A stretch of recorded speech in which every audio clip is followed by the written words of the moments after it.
Honourable Senators, I rise today to speak to Senator Ringette's amendment to Senator Plett's SNC-Lavalin motion.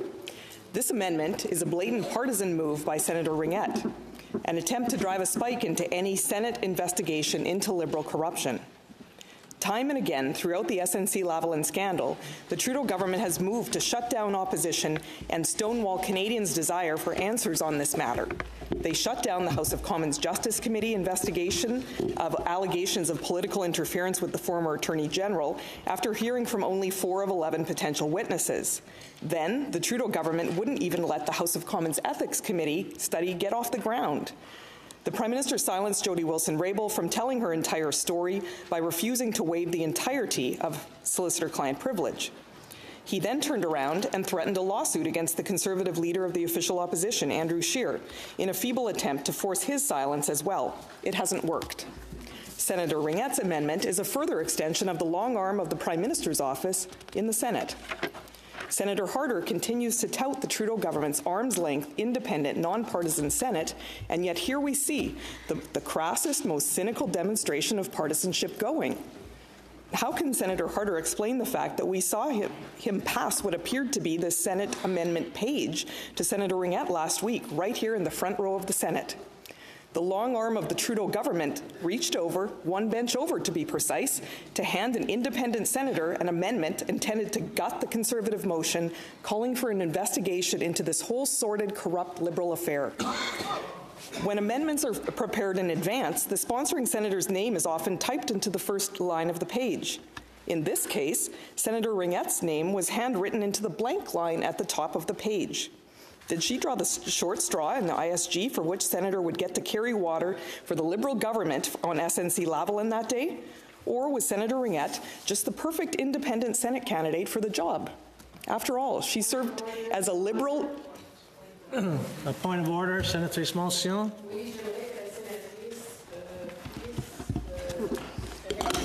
La motion. The motion, if possible, the rest of Senator Motion's intervention was inaudible to the interpreter. Audible for the interpreter, so... Je demande que la sénatrice... I would like to ask the senator to keep her remarks to the matter of the motion and not on senators, independent senators, or Senator Ringette or one of us. I would like to ask her to debate the motion, and with your leave, I would like her to remain on the topic of the motion. Honourable Senators, this is not a point of order. Generally, in debate, we allow a fair amount of leeway when it comes to the topic that is at debate. You raise a good point, Senator Moncion, in that we generally try to stay to the substance of the topic that we are debating, but there is a fair amount of leeway, that being said. Senator Batters. Thank you, Mr. Speaker. And given that it is Senator Ringette's motion, Senator Ringette did serve as a Liberal MLA for 6 years, a Liberal Member of Parliament for 4 years, and then as a Liberal Senator for 13 years. 23 years serving as a Liberal politician before she had this independent epiphany. But the more things change, the more they stay the same, apparently, because Senator Ringette dutifully carried out that mission of the PMO, closed down any avenue of investigation into the SNC-Lavalin scandal, and covered up via whatever means available. You can't tell me that that move was not politically motivated, and you can't tell me that it was not partisan. What it does confirm is that the long arm of the Prime Minister's office clearly reached over to Senator Harder's office and then into the heart of the so-called independent senators group. So much for independence. Instead of extending that long arm of the government to give her this amendment, Senator Harder should have given Senator Ringette more of a hand when she was sponsoring the highly flawed Trudeau government Access to Information Bill, C-58. It was a mess, requiring dozens of amendments, including a large number of government amendments at committee stage, and an unheard of 6 clause-by-clause meetings. That meant 16 hours of clause-by-clause deliberation alone, because this Trudeau government and its proxies in the Senate couldn't get their act together on that particular bill. All of that time at the Senate Legal Committee could have been used more productively. Without 6 clause-by-clause meetings on Bill C-58, we could have dealt with Bill C-337, an important bill on judicial training regarding sexual assault. Yet again, the Trudeau government's incompetence held it up. That Senator Ringuette's amendment, or should I say the Trudeau government's amendment, equates the Senator Mike Duffy matter with the SNC-Lavalin scandal demonstrates that the Trudeau government still doesn't understand the unique role of the Attorney General and the sanctity of prosecutorial independence.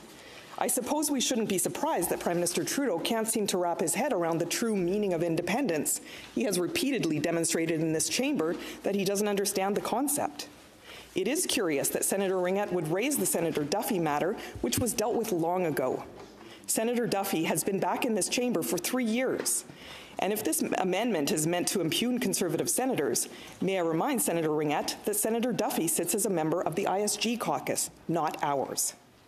But since Senator Ringuette raised the issue, I will note that in the Duffy affair, Prime Minister Harper waived all solicitor-client privilege in order to facilitate investigation into that matter. Prime Minister Trudeau only partially waived Jody Wilson-Raybell's solicitor-client privilege to prevent her from sharing the entire extent of the situation. In the Trudeau government's SNC-Lavalin scandal, they have attempted to cover up the truth and shut down discussion at every turn. Senator Ringuette's amendment is just one example. For further evidence of this, we need only to look at the course of events that occurred in this place after Senator Ringuette introduced this amendment for Senator Harder last Thursday. Immediately, the ISG and government senators moved to try to shut down debate on the motion and then proceeded to vote as one big independent bloc to do just that. It seems that standard operating procedure for the big cover-up caucus: shut down debate, silence opposition, and create an echo chamber so that they can listen only to the... Excuse me. I just finished saying that we allow a fair amount of leeway when it comes to debate, but I would caution you that you cannot assert improper motives when you're naming a senator or a group. And to say that a group, to call a group a cover-up group, is really skating a very close line to what's not parliamentary. So I would just caution you on that. Senator Batters. All right. During the 1-hour bell before that adjournment vote, a Globe and Mail story dropped, which exposed how Prime Minister Trudeau's office vets its independent senator shortlist through an internal Liberal Party database. As soon as that story came out, very quickly after that, the Senate adjourned. And once again, honourable senators, what we're showing is that the Trudeau government smoke and mirrors independent Senate is not that at all. The long arm of the PMO in this particular case has intervened, as it usually does, to obscure, delay, and confuse the issue. But I'll tell you what's not confusing, honourable senators. The supposedly independent Trudeau-appointed senators are drawn from the ranks of Liberal donors, Liberal Party Laureate Club members, past Liberal candidates, past elected Liberal politicians, past riding executives, and Trudeau Foundation members. I guess that's because diversity is our strength. But right now, the Trudeau government's Senate leader is letting the veil slip. Last Thursday, Senator Harder was looking around the chamber for an independent assistant to do the Trudeau government's bidding and shut down Senator Plett's motion. Senator Ringuette, one of the staunchest loyal Liberals in the ISG caucus, did just that. This kind of smoke and mirrors is not what Canadians want, honourable senators, and frankly, they deserve better than this. Canadians want answers about whether the Trudeau government is trying to keep the truth from them. Canadians want answers about whether the Prime Minister and his top officials attempted to subvert the rule of law by pressuring the Attorney General's independence. Canadians want to know whether the people we entrust to act as the guardians of our constitutional democracy, the people who hold the reins of political power, are worthy of the honour. You may have your opinions, honourable senators, as do I. But as the Chamber of Sober Second Thought, we as a Senate owe it to Canadians to investigate this SNC matter fully and completely and provide Canadians with answers. We cannot allow the truth to be obscured by intentional distraction with controversies long in the past, or by shutting down committee studies, or by altering the scope of the study to focus on issues irrelevant to the matter at hand. What is being proposed in Senator Ringuette's amendment is just one more avenue for the Trudeau government to cover up this issue. It is interesting that for a group that seems to want to make the Senate a debating chamber, some members of this place are remarkably incurious about the SNC-Lavalin scandal, the biggest issue to rock Canadian politics in decades.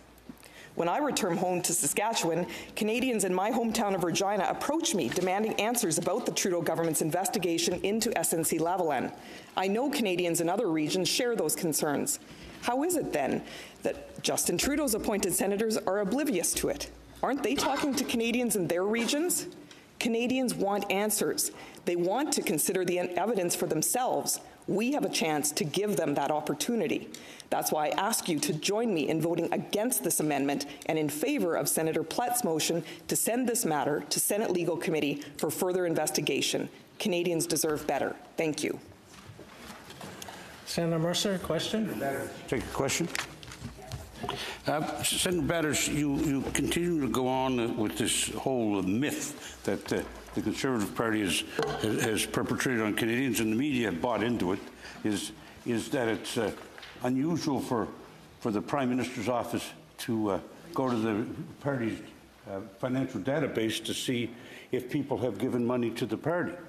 When indeed, as soon as someone is appointed here, someone over there, perhaps not in your group, but in your office here in Ottawa, is sitting there in front of their computer checking the Elections Canada donors list to see if nominee A or nominee B has a history of giving money to the Liberal Party of Canada. That happens. I know in my future, in my past life, if the Conservatives appointed somebody, and I would be checking to see if they were a donor to the Conservative Party.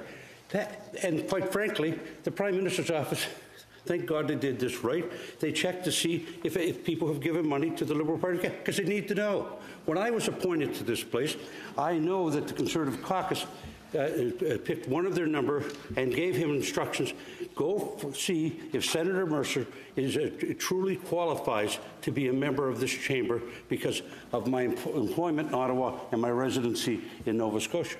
That senator, years later, told me about this assignment. That's politics. That's politics. Don't you agree that there's somebody, every time someone's appointed over here, that somebody goes off and checks them out on behalf of the Conservative Party?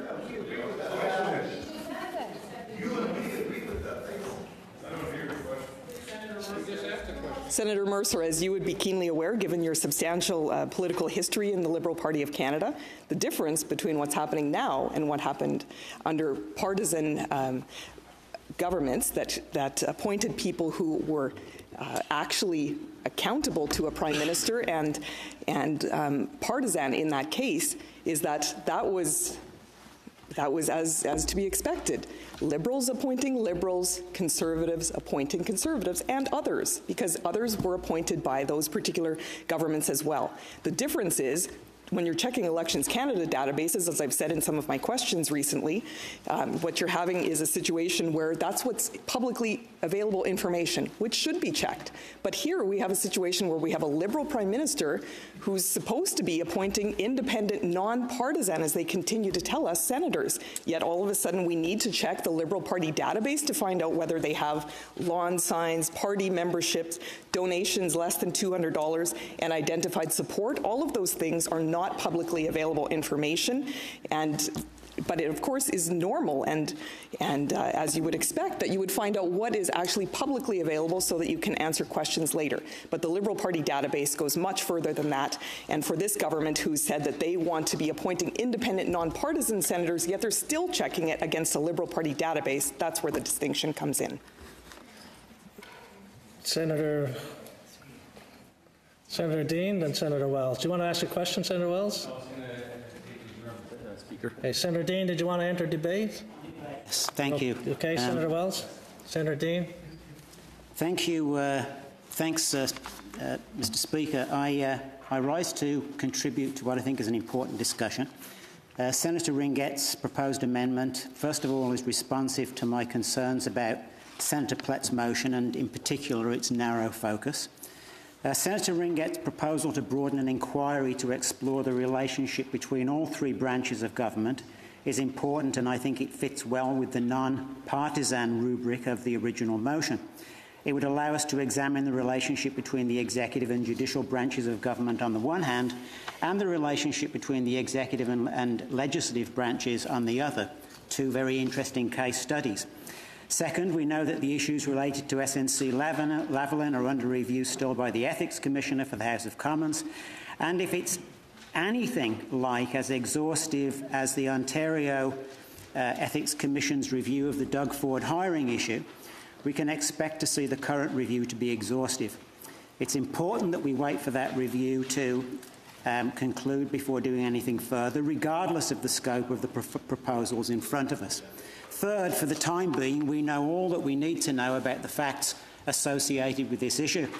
The House Justice Committee has heard extensive testimony from two former ministers, the Clerk of the Privy Council and the Prime Minister's Principal Secretary. There's been supplementary evidence, recorded conversations and more recent statements from two of the principal complainants to the effect that we already know all that we need to know. I now want to transition over to another feature of the debate that occurred last week, and it's come up again tonight. Points made about independent senators in this place. These are embedded in the record. I'm following up on debate from last week on this motion, and from the debate and comments made by Senator Batters a few moments ago. We heard this last week, and it was echoed afterwards in social media, with two Conservative senators referring on May 5th, 2019 to Trudeau's fake independent Senate. We heard something like that earlier tonight. I'm going to point out first something rather obvious, that a couple of weeks prior to this, in a debate about a programming motion, Conservative senators took the opposing view, stating that since the ISG was not a partisan caucus, it should have no role in discussion of programming agreements. So you can probably tell where I'm going with this. It is that our colleagues across the way might start by getting their story straight, because right now it seems we're variably being described as partisan or not being partisan on any given day. Indeed, I stand and sit with a terrific group of independent senator colleagues in this chamber who daily demonstrate their integrity, their professionalism, their focus on policy, and indeed following through on deals that they make. Sorry, Senator Wells. Sorry. A point of order, and not at all to any disrespect to Senator Dean, but I believe we're on 470, and I haven't heard one word regarding that that topic. It's on the amendment, isn't it? Honourable Senators, Senator Dean has entered debate on the amendment, and as I said earlier, we give a fair amount of leeway until we start bumping into non-parliamentary language. So I'm going to allow him to continue, but it is on the amendment to motion 470. Senator Dean. Yes, and again, Speaker, I will make a further point on the amendment. And that is on my perspective from my work and observations from working inside government. I said earlier in debates about the SNC Lavalin issue that our political colleagues work within a governance context guided by rules, conventions and practicality, and there is both a formal and informal governance structure, and it works well. Ministers talk to one another, prime ministers talk to ministers, staff talk to ministers. That's commonplace, it happens all the time. And yes, sometimes people talk to attorneys general. These are the realities of daily political and ministerial life. Those of you with a political background know that only too well. Now, as my colleagues did last week, and as Senator Batters did tonight, I'm going to transition back to comments made about my colleagues on this side of the House, and I'm going to do that with parliamentary language and with respect. Here's the real point, though. In perhaps a surprise move following the 2015 election, the Prime Minister chose to set aside historical patterns of predominantly filling Senate seats with party faithful, and he also removed Liberal senators from the Liberal caucus. He instead, through an independent selection process, selected a group of independent senators, with each one being asked by the PM to do only one thing: to work towards a more independent and less partisan Senate. Nothing more. No mention at all of supporting his election platform or anything else, and nothing since. Indeed, most, if not all, of the independent senators appointed since 2015 would not have accepted a political appointment. I certainly would not have done. It was independence that attracted me here. So, the freedom to make up our own mind and vote as we see fit, as opposed to taking instructions from anyone. There has been, I know, some discomfort about this from some of my colleagues in this place, and I know that the notion of a more independent Senate is a little bit threatening in a change-resistant environment. It's uncomfortable, I suspect, to feel the institution under threat of change, even if that's change for the better. Now I'm going to take on this question of fake independent senators. First, obviously, the PM might not have made this change in appointing independent senators at all. He could have followed the crowd that went before him and appointed a majority of explicit party loyalists, as his predecessors did.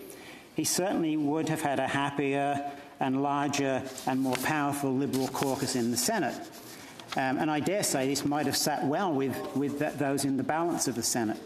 So there was a more direct and easier route to the continuation of a partisan Senate, and to his credit, the Prime Minister, likely guided by the Supreme Court, set out to build a more independent and less partisan Senate.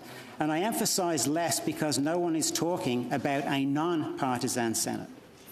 So the PM not only likely had an unhappy group of former Liberals in the Senate, but he had a group of independently minded senators. Each early independent appointees, including Senator Lankin, weighed in on amendments to the medical assistance in dying.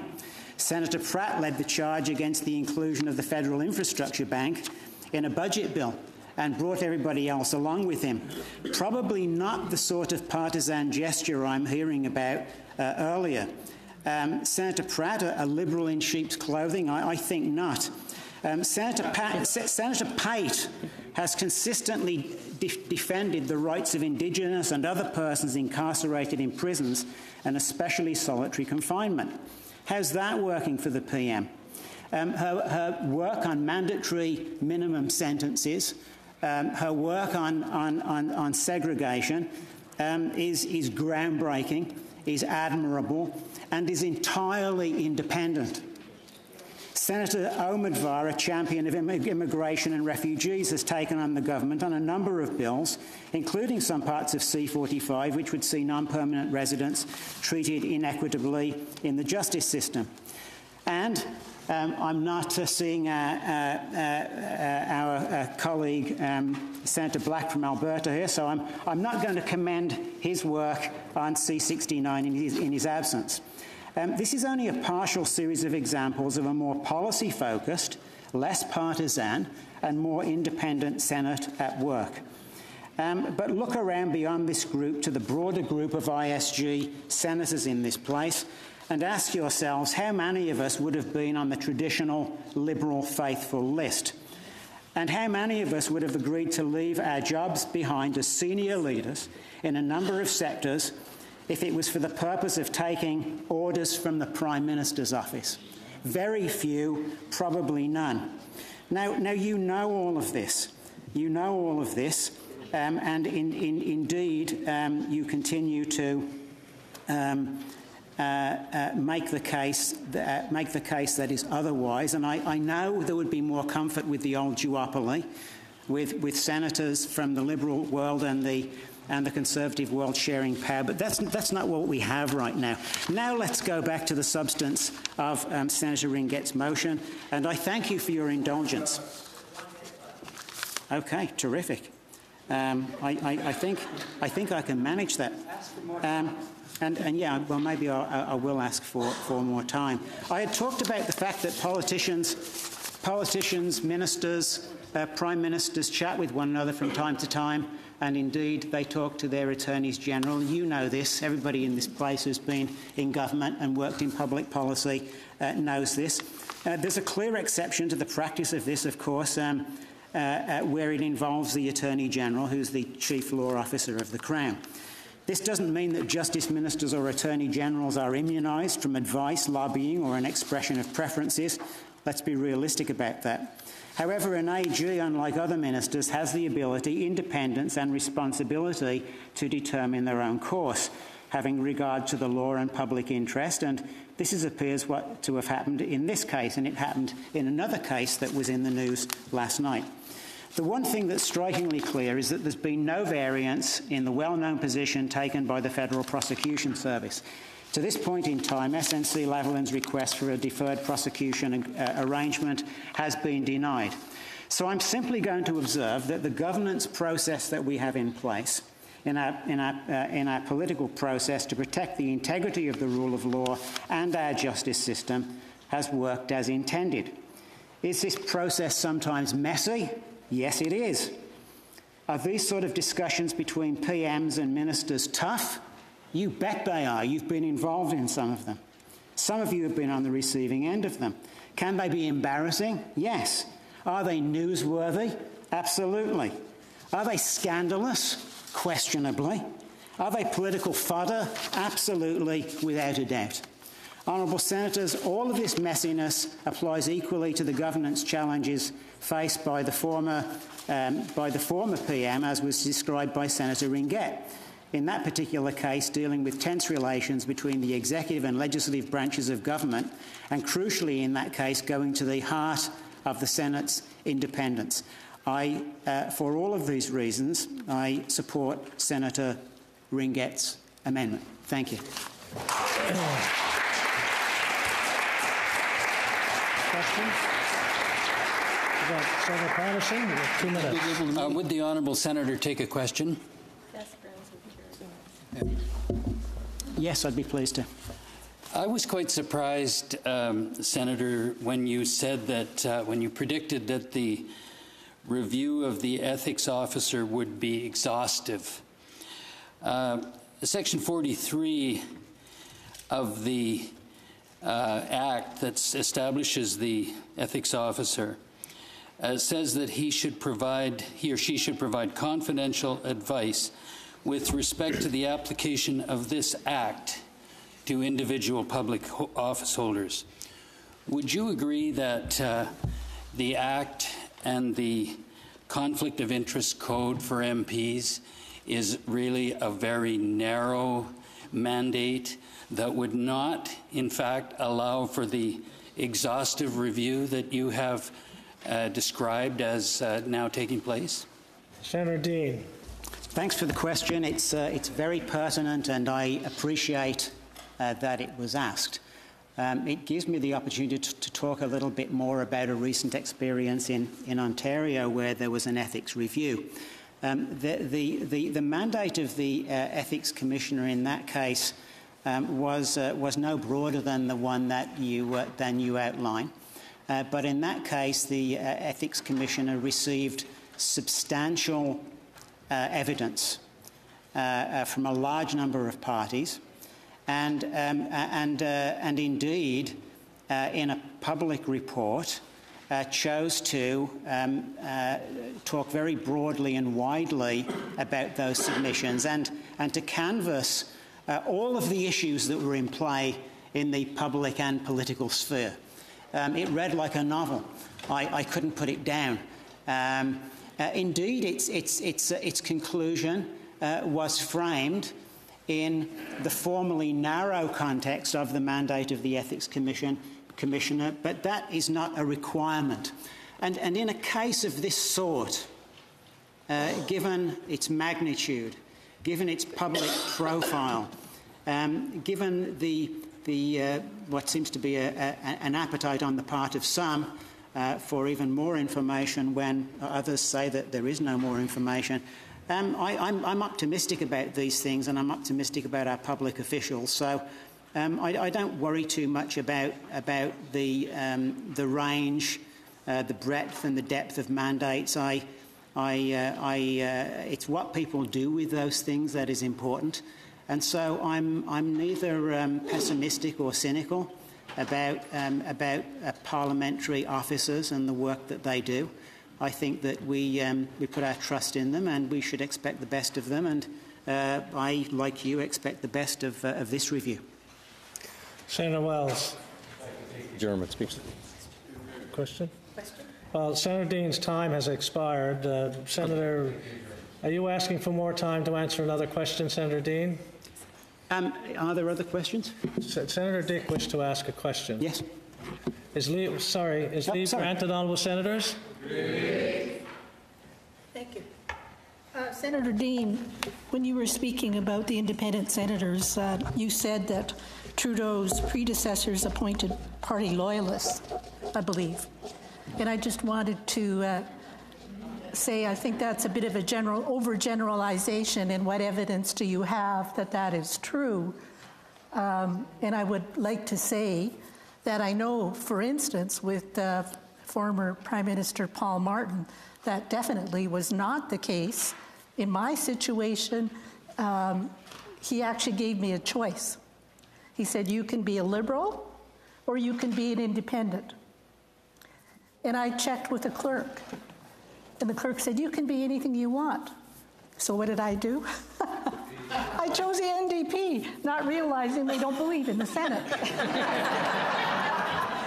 So my question is, was that statement that you put on there really was an overgeneralization? And were you given a choice when you were appointed? You have that choice. You don't have to stay independent. Senator Dean. Oh, I hadn't expected this to turn into such a rich debate. But let me say to my colleague, Senator Dick, you're absolutely right. And I apologise to you and others, because we know from practice that every Prime Minister, despite I'm going to say to a substantial extent, a large extent, relying on those people that they think they can trust by virtue of their background and political pedigree and political knowledge and experience. Also look beyond that in the way that the current Prime Minister did fully, to look for people from other walks of life who have demonstrated leadership, and not in the political leaders, and there are public service leaders and the leaders, as we know, from the arts and from the health system. And so it's not an absolute. If I suggested that there was a prevalent practice of party loyalists, I erred. I'm sorry, Senator Dean, I have to interrupt you. It is now 6 o'clock, and pursuant to Rule 3-3 sub 1, I'm required to leave the chair until 8 p.m. unless it's agreed that we not see the clock. Is it agreed, honourable senators, that we not see the clock? Agreed. Senator Platt? Well, this may be entirely out of order, Your Honour, and if it is, I will accept that. I would like to give the opportunity for